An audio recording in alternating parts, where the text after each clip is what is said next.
Terima kasih Anda masih bersama kami di Kabar Petang. Pemirsa, Majelis Hakim menjatuhkan vonis 4 tahun penjara dan denda 1 miliar terhadap artis Nikita Mirzani.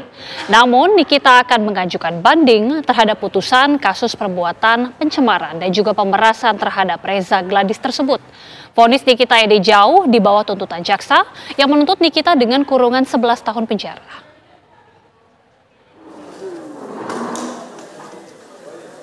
Artis Nikita Mirzani divonis hukuman 4 tahun penjara dan denda 1 miliar rupiah dalam kasus pemerasan terhadap Reza Gladys di Pengadilan Negeri Jakarta Selatan.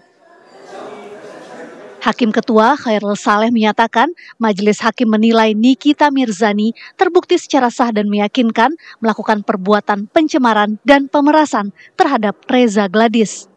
Namun, Nikita tidak terbukti atas dugaan tindak pidana pencucian uang atau TPPU, sehingga membebaskan ibu 3 anak itu dari dakwaan pencucian uang. Atas putusan tersebut, Nikita akan mengajukan banding. Ya, pokoknya terima kasih juga buat hakim-hakim semua yang 3 tadi. Semoga selalu sehat dalam lindungan Allah Subhanahu Wa Taala. Bakal banding nggak dari kuasa hukum? Tidak ada yang harus ditangisi, tidak ada harus disesali semuanya ya. Nanti kita tinggal lawyer juga punya upaya yang lain karena dari sini masih ada banding, masih ada PK, kasasi, kita lihat aja nanti di situ. Vonis 4 tahun penjara dan denda 1 miliar rupiah subsidiar 3 bulan kurungan ini jauh di bawah tuntutan jaksa yang menuntut Nikita dengan kurungan 11 tahun penjara. Sebelumnya, Nikita Mirzani ditangkap dan ditahan di rutan Pondok Bambu sejak 4 Maret 2025. Nikita dan asistennya Ismail didakwa melakukan pengancaman melalui sarana elektronik terhadap Reza Gladys. Keduanya juga dijerat atas tuduhan pencucian uang. Tim TV One mengabarkan. Nikita Mirzani akan mengajukan banding atas vonis 4 tahun dan denda 1 miliar yang dijatuhi oleh Majelis Hakim PN Selatan. Lantas bagaimana nasib dan juga peluang hukum Nikita Mirzani yang akan mengajukan banding?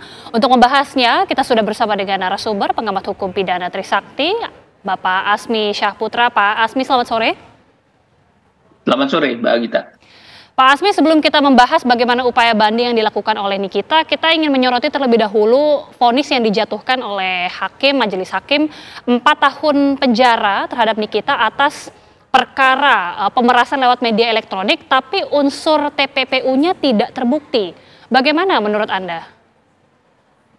Ya, tentu hakim sebelum menjatuhkan putusan, kalau kita melihat di pasal 197 KUHP itu ada pertimbangan-pertimbangan yang mengacu kepada fakta-fakta yang terungkap di dalam persidangan.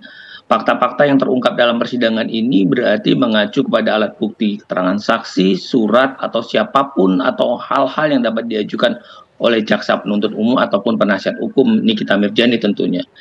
Setelah hakim dengan seksama dan bijaksana memperhatikan fakta-fakta yang terungkap dalam persidangan, disinilah hakim akhirnya melihat apakah perbuatan itu benar-benar terjadi, misalnya katakanlah kalau TPPU, adakah pengalihan, apakah ada niat sejak awal memang ingin mengalihkan uang itu atau mengelabui uang itu gitu loh. Jika hakim menganggap bahwa perbuatan itu tidak ada untuk niat atau mens reanya untuk melakukan tindak pidana pencucian uang, tentu hakim bisa menyampingkan unsur daripada tindak pidana pencucian uang tersebut. Oke, ini kan artinya jauh lebih ringan dibandingkan tuntutan dari jaksa penuntut umum yang menuntut sekitar 11 tahun kurungan penjara. Bagaimana melihat hal ini? Apalagi unsur TPPU-nya dihilangkan. Ya, ini yang mungkin biasanya hakim akan memilih 2/3 biasanya.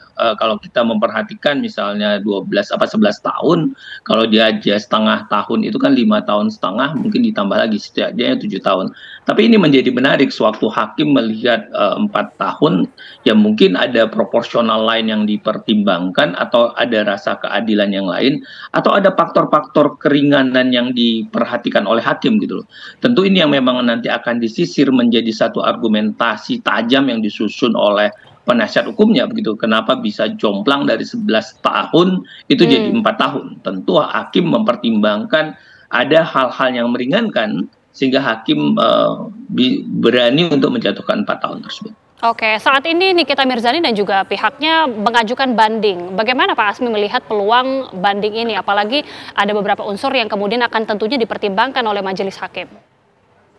Ya, menarik sih kalau sewaktu kita bilang banding, ini kan salah satu upaya hukum secara KUHP itu. Kalau memang itu banding berarti kan merontokkan daripada putusan yang pertama, gitulah, menjatuhkan bangunan putusan pertama karena diberikan kesempatan sehingga hari ini ya Nikita Mirzani belum dalam posisi terpidana, dia masih dalam terdakwa yang ada dalam tahanan, jadi bukan terpidana karena dia mengajukan keberatan melalui bandingnya tadi. Konsekuensi banding itu adalah dia meluluh lantakkan atau menjadi titik nol putusan tingkat pertama tersebut. Jadi dalam waktu 7 hari ini nanti akan disusun tentunya oleh tim penasihat hukum Nikita Mirzani untuk menyusun argumentasi yang tadi saya sampaikan melalui memori bandingnya.